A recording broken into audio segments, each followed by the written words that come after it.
세계 역사에 큰 변곡점이 있었는데, 로마의 컨스탄티누스와 막센티우스가 밀비오 다리오에서 서로 물러설 수 없는 한판의 전쟁을 로마 황제의 자리를 두고 싸우게 되지요.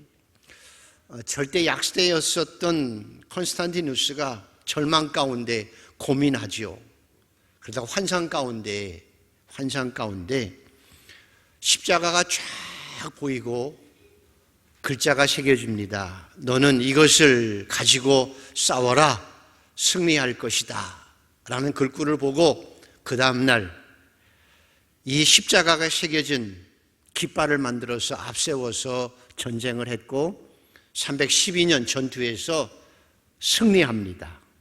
도저히 이길 수 없는 전쟁에서 승리해서 로마 황제가 된 후에 십자가 때문에 승리했음을 믿었기 때문에 그 당시 박해를 받았던 기독교, 무덤 속에서나 지킬 수 있었던 카타콤에서 생명을 부지하기 위해서 예배를 드렸던 기독교인들에게 칙령을 통해서 마음껏 예수 믿어라 이라는 칙령을 내걸게 되어져서 박해받던 기독교가 이제 지상에 올라와서 덩실덩실 춤추며 마음껏 예배하고 찬양하는 역사가 이 컨스탄틴 통제를 통해서 이루어졌습니다. 그 로마가 바울을 죽였고 베드로를 죽였고 수많은 예수 믿는 사람들을 화형식을 하고 사자밥이 되기 위해서 수많이 죽였던 그 원수 같은 로마를 하나님께서 이제 그 로마와 컨스탄틴을 통해서 땅끝까지 생명의 복음을 전하는 도구가 되게 하신 거예요. 이것이 하나님의 위대한 섭리였습니다. 이길 수 없는 전쟁에서 이겼던 컨스탄티누스를 통해서 기독교가 세계적으로 전파되게 됐고 저와 여러분도 예수를 믿게 되어 구원을 받은 자녀로 살게 되어진 것이 하나님의 섭리이고 은혜였습니다. 생각해보면 우리 인생도 마치 이와 같이 전쟁터와 같습니다. 어떻게 보면 태어나자마자 공부해서 1등하냐 2등하냐 입시전쟁부터 시작해서 취업전쟁, 결혼하면 끝나는 것이 아니라 1년은 참 좋은데 그리고 나서 육아전쟁, 아들 하나 딸 하나 낳아서 전전긍긍하고 맨날 쫓아다니는 전쟁터 같이 생각되어지지요. 저희 어렸을 때는 7, 8, 9 낳아서 언니가 동생 보고 그냥 흙 먹고 다 컸는데 이렇게. 요즘은 아들 하나 딸 하나 놓고 그냥 전쟁같이 살아가지요. 뿐만 아니라 질병과의 전쟁도 신앙생활도 마치 전쟁과 같기도 합니다. 근데 중요한 것은 인생의 생사화복을 주님께서 주관하시고 여러분의 인생의 승리가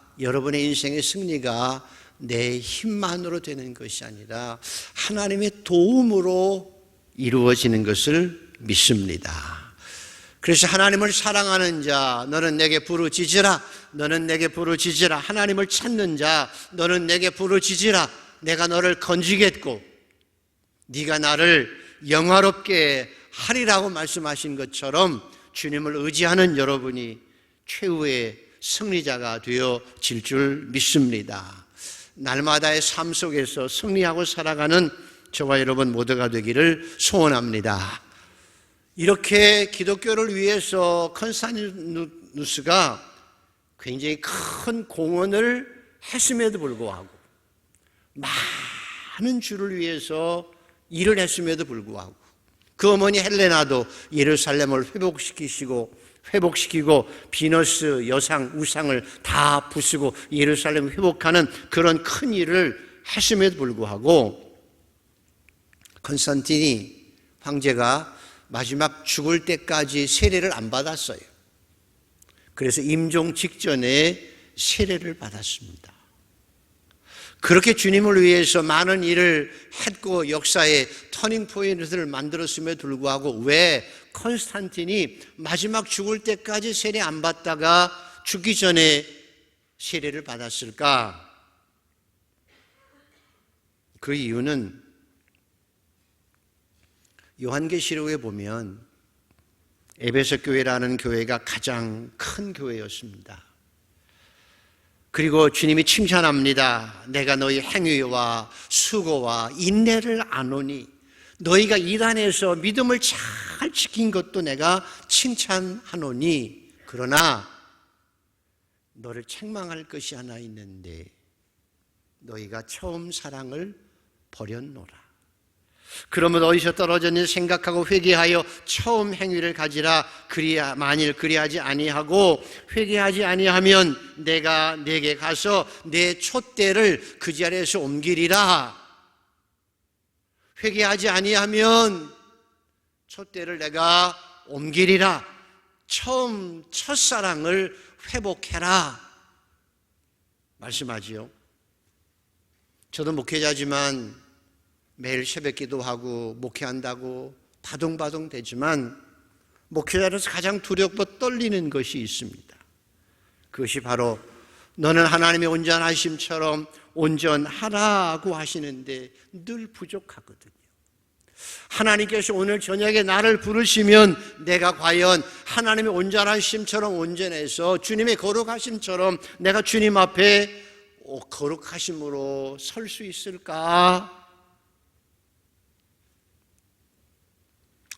윤동주 시인의 시처럼 별 하나를 헤아리는 마음으로 한 점 부끄러움 없이 하나님 앞에 설 수 있을까? 그게 두려움 중에 하나입니다. 그래서 컨스탄틴 황제가 세례를 받지 않는 이유는 세례를 받는 이유가 우리가 알거니와 우리 옛사람이 예수와 함께 십자가에 못 박힌 것은 죄의 몸이 세례를 통해서 이미 멸하여졌고 다시는 우리가 죄의 종노릇하지 아니하고 내가 그리스도와 함께 십자가에 못 박혔나니 이제는 내가 산 것이 아니요 내 안에 그리스도께서 사신 것이라. 만일 우리가 그리스도와 함께 죽었으면 또한 그와 함께 살 줄을 믿노니 죄가 너희를 주관하지 못하리라. 그래서 세례 받을 때 우리의 모든 죄가 다 용서되고 거룩한 자가 되기 때문입니다.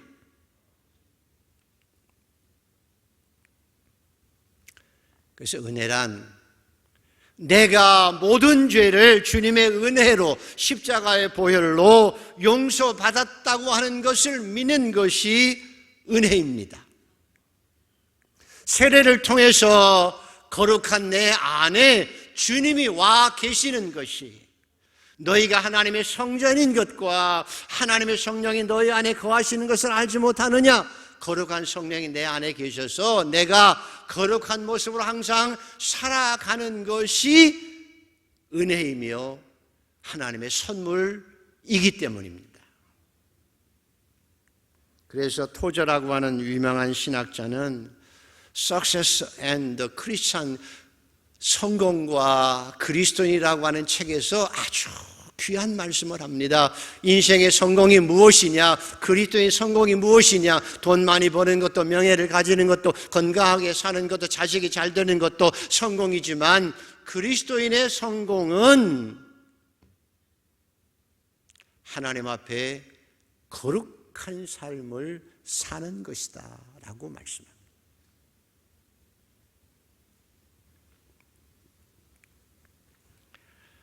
웬 말인가 날 위하여 주 돌아가셨나. 이 벌레 같은 날 위해 큰애 받으셨나. 저는 5절이 참 마음에 와닿아서 늘 찬양했습니다. 늘 울어도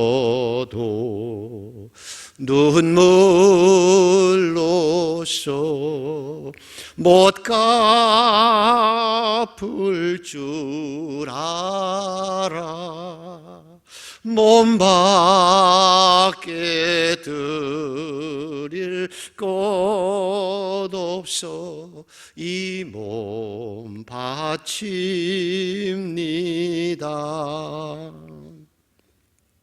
내가 내 행위로 구원받은 것이 아니기 때문에, 내가 내 잘남으로 구원받은 것도 아니기 때문에, 내가 배워서 된 것도 아니라 하나님께서 나를 먼저 찾아오셔서 나를 아시고 내 죄를 사하시기 위해서 십자가에 미리 죽으셔서 나를 구원하신 그 은혜가 너무 감사해서 하나님 앞에 내 죄를 내어놓고 혹시 죄를 지면 하나님 용서하여 주옵소서. 그 십자가의 보혈로 나의 죄를 7번씩 70번까지도 씻어주시고 한 번 용서한 죄는 기억도 안 하시는 그 하나님의 은혜, 주님의 은혜를 알기에 감사해서 더 거룩하게 살기 위해서 회개하고 또 회개하고 그렇게 살아가고 있는 것입니다. 이 컨스탄틴은 그런 생각을 가졌다는 거예요. 내가 세례받고 완전하게 되어졌는데, 그리고 하나님 앞에 가면 되는데, 또 왕으로서 이 땅을 살아가면서도 범죄하고 또 회개하고 회개해도 혹시나 하나님 앞에 거룩한 것이 없다면 안 되기 때문에 마지막 임종 직전에 세례를 통해서 죄와 함께 죽고 주님의 부활과 함께 부활한 그 거룩한 모습으로, 가장 완전한 모습으로 주님 앞에 서기 위하여 여섰다고 합니다.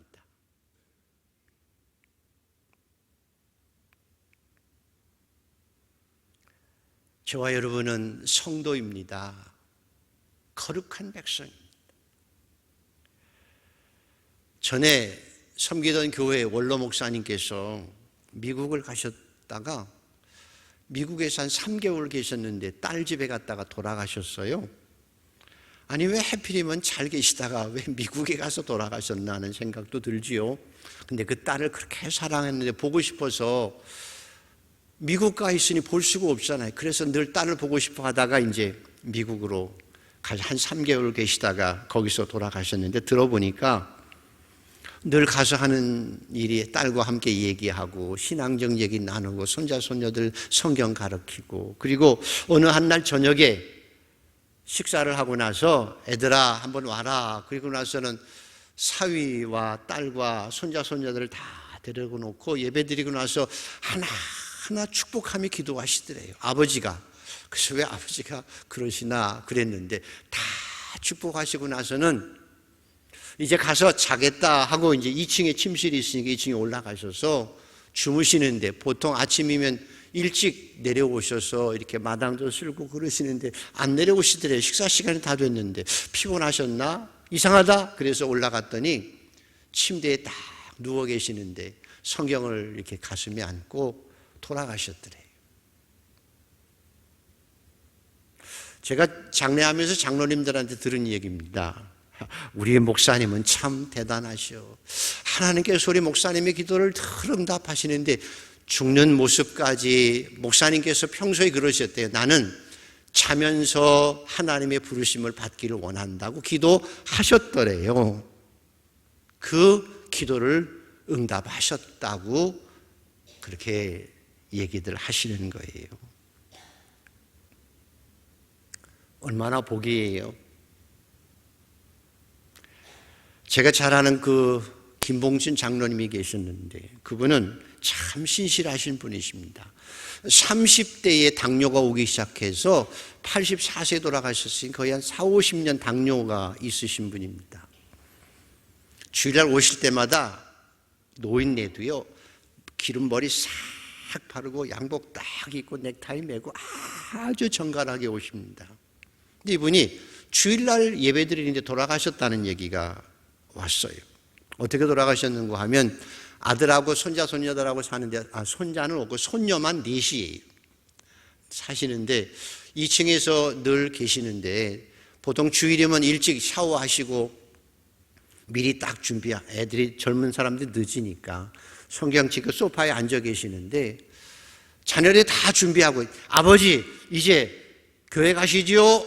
준비 다 했습니다. 그런데 안 움직이시더래요. 가봤더니 그대로 장복을 입고 성경책을 눈에 딱 끼고 그대로 돌아가셨다고 해요. 근데 그분은 동네에서 소문난 분입니다. 왜 소문났는가 하면 동네 청소하는데 소문이 났습니다. 당뇨기 때문에 운동을 해야 되니까 새벽기도 다녀오시고 나서는 빗자루 하나 들어 동네방네를 다 쓰는 겁니다. 본인은 당뇨를 위해서 운동도 되고 동네 사람들한테 칭찬도 받고, 사람들은 몰랐지만 어쨌든 동네를 다 청소하시는 장로님, 너무나 좋은 장로님으로 소문이 난 거지요. 본인도 당뇨를 위해서 운동하시는 겁니다.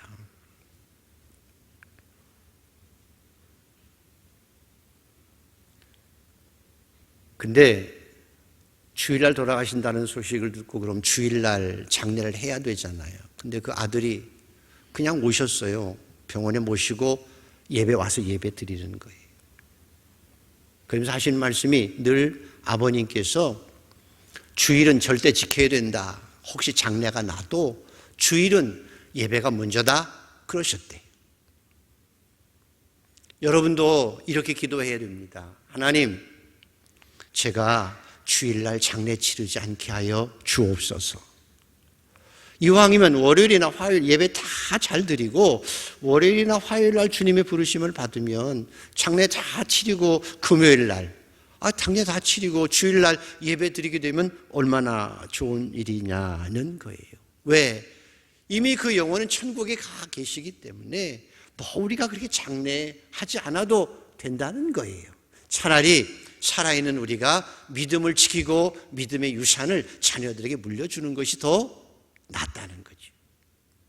유언하십시오, 자녀들에게. 내가 기도하는데 월요일이나 화요일 죽기를 원한다. 장례 주일날 잘 치거라. 근데 혹시나 만에 하나님께서 중간에 장례가 끼거든 상가 문 닫고 주일날 와서 예배 드리라. 하루 좀 늦으면 어떻겠어요? 이것이 신앙의 근본이어야 합니다. 우리 교회 금성경 권사님 병상에서 깊이 기도했습니다. 회개하는 거 제가 알거든요. 며칠 하나님 앞에 정말 회개했습니다. 그래서 성령께서 그 병상에 임하셔서 성령의 충만함을 보고 충만함을 받고 천국을 체험하고 나서 그 얼굴이 천사처럼 빛났던 기억이 지금도 있습니다. 그리고 마지막까지 며칠 더 사시는 동안 오는 간호사들에게 예수 믿어야 된다고 천국 가야 된다고 복음을 전하시다가 주님의 부르심을 받았거든요. 여러분의 소망이 무엇입니까? 여러분의 인생의 성공을 뭐라고 생각하고 사십니까? 빛나고 높은 보좌와 그 위에 앉으신 주 예수 얼굴 영광이 해같이 빛나네. 해같이 빛나네. 그 보좌가 보이시기를 축원합니다. 주님의 보좌 있는데 천한 몸 이르러 그 영광 몸소 배울 때 내 기쁨 넘치리. 내 기쁨 넘치리. 저는 오늘 또 우리 권사님들이 연세가 드시지만 이 예배 자리에 나와서 예배 드리는 것이 얼마나 큰 복인지 모릅니다. 이렇게 예배 드리다가 하나님의 부르심을 받는 우리 권사님과 장로님들과 우리 성도들 되기를 축원합니다. 하나님께서 원하시는 것은 저와 여러분이 이 땅을 살면서 하나님을 찬양하고 살다가 죽어서 빛나고 아름다운 세마포 옷을 입고 그 영광의 자리에서 찬양하게 하시는 것입니다. 거룩한 모습으로 주님 앞에 서는 것입니다. 그 은혜가 있기를 간절히 소원합니다. 이것이 우리의 성공입니다. 가인을 보십시오. 동생을 죽이고 살인하고도 죄에 대한 형벌이 무섭긴 했지만 회개하고 돌아오지 못했어요. 회개하지 못했어요. 돌아오지 못했어요. 그래서 영원히 저주를 받아요. 사울 왕을 보십시오.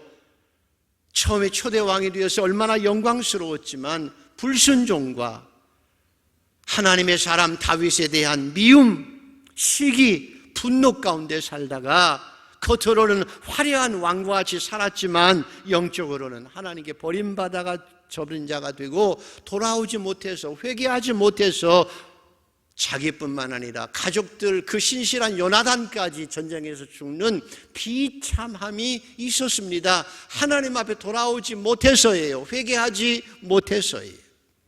솔로몬도 하나님에 대해서 열정도 있었습니다. 기도도 했습니다. 지혜도 있었습니다. 전무후무한 최고의 복을 받았습니다. 그렇게 지혜롭게 화려하게 최고 인생을 살았지만 화려함 속에 주님을 떠났습니다.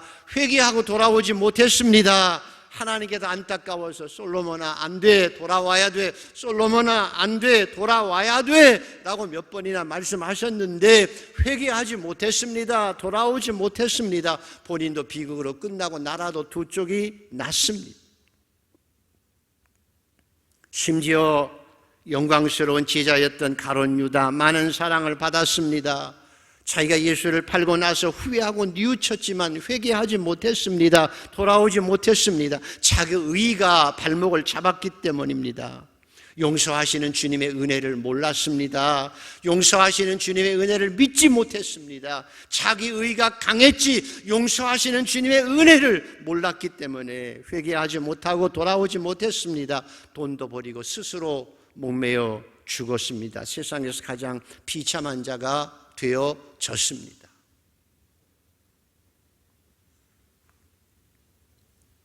부목석으로 있었던 교회에서 참 감사한 일이 하나 있었습니다.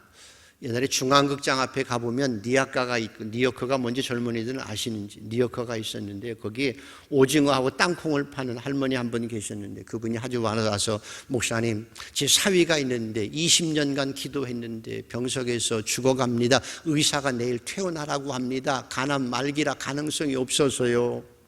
한번 오셔서 예수를 전해주세요. 예수 믿고 죽어야 되지 않겠습니까? 제가 구로동까지 그때 참 어려웠는데 고대병원까지 비가 막 옥수가 2시간을 걸려서 갔습니다. 할머니가 기다리고 있고 내일 퇴원한다고 준비하고 있는데 기도했습니다. 하나님 예수 믿게 해달라고.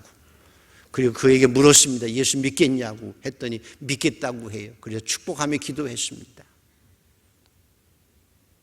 그리고 덩달아서 이렇게 하나 더 기도했습니다. 하나님 이왕이면 좀 낫게 해주셔서 남은 생에 신앙 안에서 살아갈 수 있도록 좀 도와주세요 라고 기도했는데 그리고 왔습니다. 일주일 후에 할머니가 큰 비닐의 봉지에다가 오징어 한 축, 몇 개인지 아십니까? 이만큰 거 오징어 한 축하고 땅콩을 이만큼 해가지고 가지고 오셔서 하시는 말씀, 목사님 감사해요. 왜요? 퇴원해서 죽을 줄 알았는데 살았어요. 멀쩡하게 살았습니다. 그리고 3년간 더 사셨습니다. 제가 그 할머니에게 오징어 한 2-3번 가져오셔서 잘 먹었습니다. 감사한 일이지요.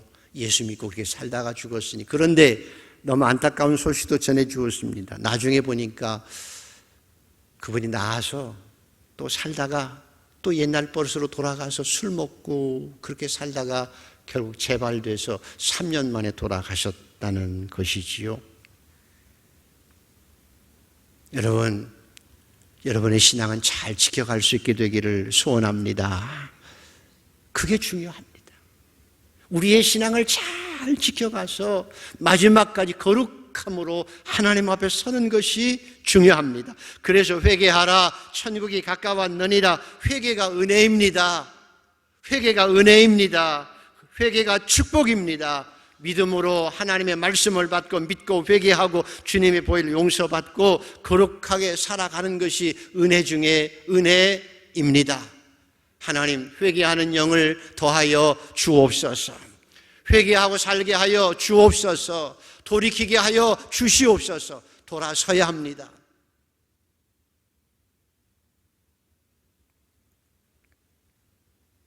그리고 주님이 우리 죄를 용서하신 것처럼 우리도 용서하고 살아야 합니다. 용서하지 못한 것 때문에 내 영혼이 병드는 것입니다. 그래서 우리 영혼도 죽습니다. 아버지여, 우리가 우리에게 잘못한 사람을 용서하여 준 것 같이 우리 죄를 용서하여 주시옵고 그렇게 가르치셨습니다. 용서가 사랑입니다. 용서하지 못하면 우리도 용서받지 못합니다.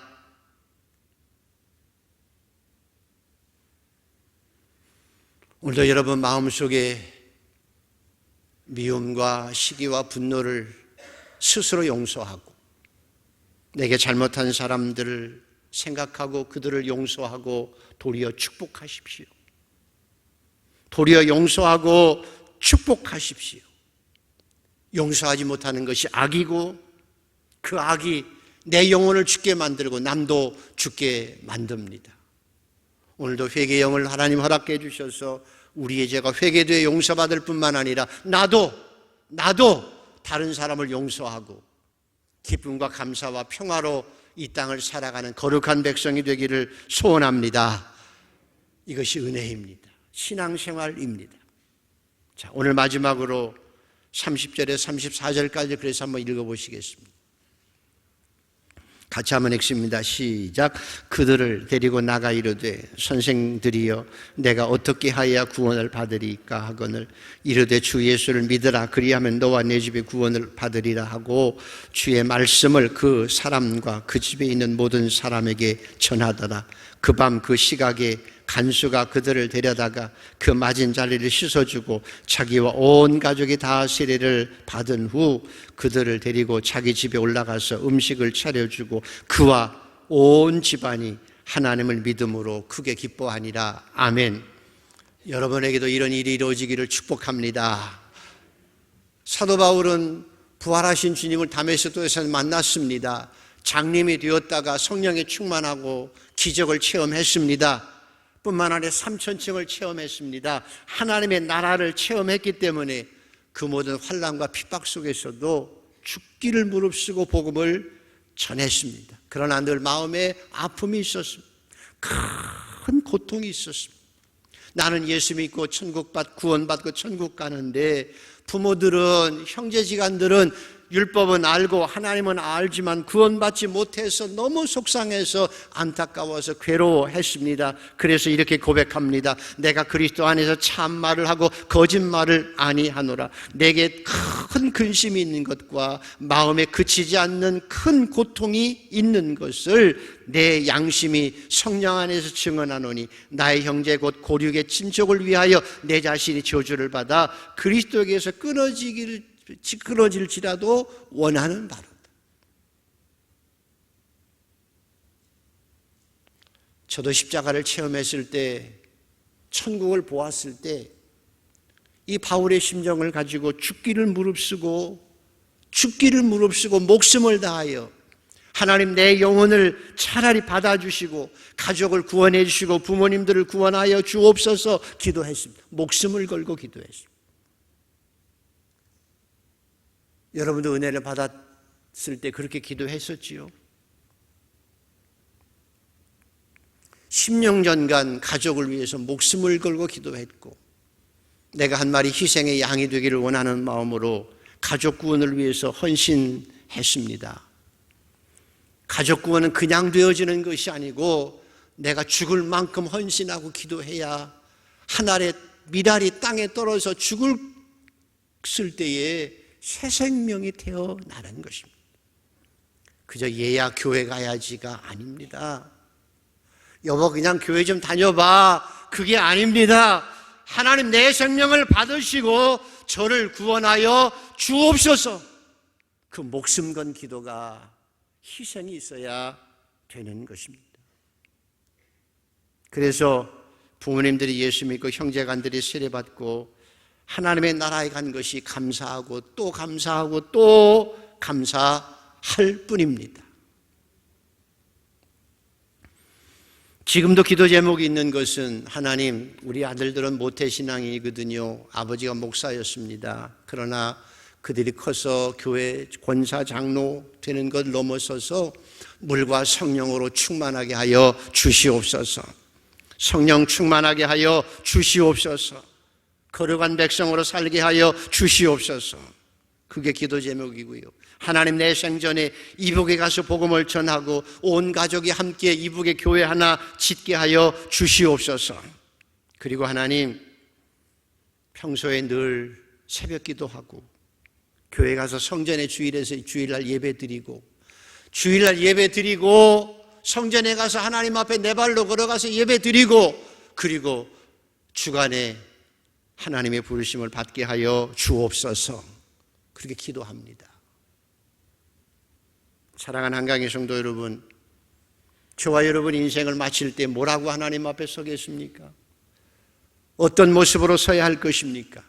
가장 큰 성공은 주님 앞에 거룩한 모습으로 서는 것입니다. 흰 세마포 옷을 입고 서는 것입니다. 그리고 하나님 앞에 자랑할 일이 있어야 됩니다.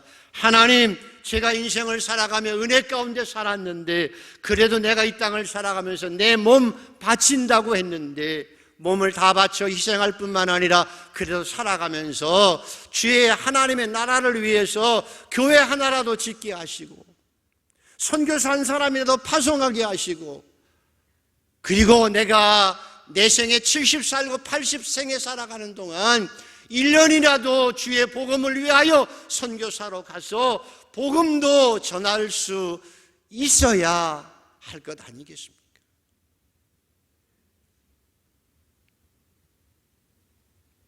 그저 교회 다니는 것으로 만족하고 내가 잘된 것으로 만족하고 의시되고 살아갈 일이 아니지 않겠습니까?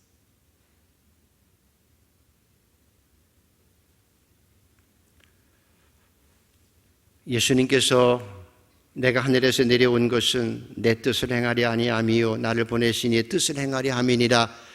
나를 보내신 이의 뜻은 내게 주신 자 중에 내가 하나도 잃어버리지 않고 마지막 날에 다시 살리는 이것이니라.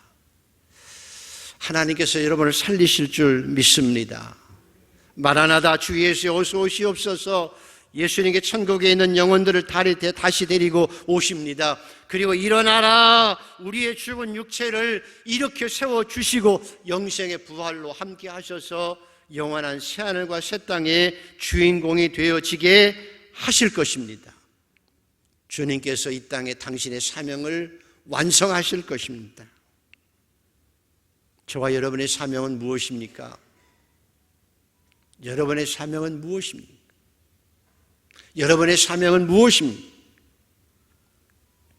내가 주 예수를 잘 믿고 온 가정의 구원을 받는 것이 우리의 사명입니다. 그래서 사도 바울도 가는 곳마다 복음을 전해서 루디아와 그 가정이 구원을 받았고 간수와 그 온 가족이 구원을 받았습니다. 우리의 사명은 가족을 구원하는 일입니다. 내 가족 구원은 내가 해도 되고 안 해도 되는 것이 아니라 반드시 해야 될 사명이고 목숨을 걸어야 될 일입니다.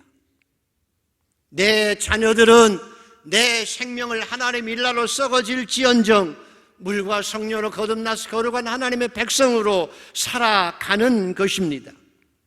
주 예수를 믿으라, 그럼 너와 내 집에 구원을 얻으리라, 하나님의 뜻입니다.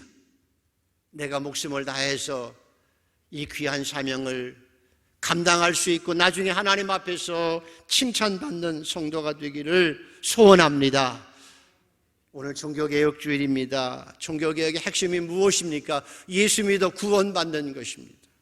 내가 구원받은 백성이 되었다고 하면 감사하고 내 가정을 그리고 더 넘어서서 내 옆에 있는 친구들에게 복음을 전해서 한 영혼이라도 구원할 수 있는 복음의 빚진 자가 되어져서 그 사랑을 회복하고 그 사랑 가지고 영혼을 사랑하고 구원하는 우리 모두가 되기를 소원합니다.